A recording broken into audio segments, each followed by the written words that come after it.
Music by विकास बेतिया।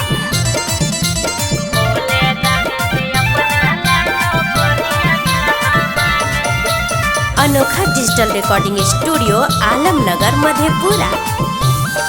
रोजे भोरे जला के अगरबत्तिया के कथी करो ही भोला से विनीतिया के।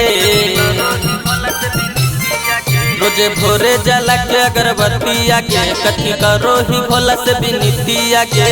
सावन के सोमारी हम जलवा ढारे भोले दानी से अपना लानो करिया दुल्हा मांगे। अरे सावन के सोमारी हम जलवा ढारे भोले दानी से अपना लानो करिया दुल्हा मांगे।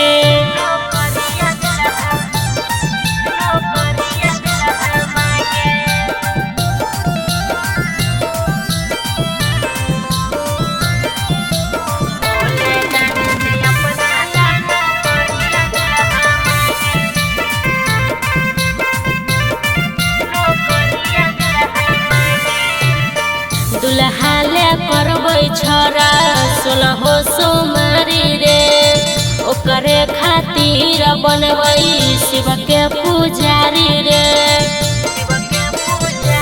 जैसन चाहो ही दुल्हवा तोरा मिला तो जरूर मुरझाइल तोहर फुलावा देखी है खिला तो जरूर।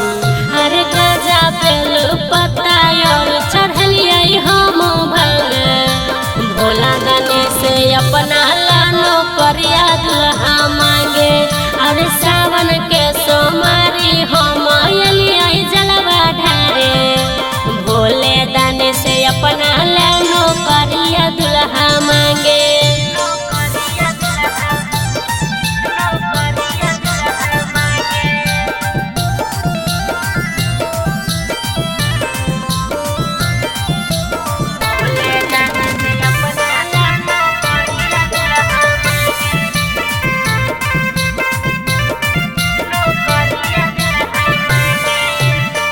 ओकरे मांगैले जेबै हम बाबा धाम रे हम बनबै सीता ओकर उ हमर राम रे।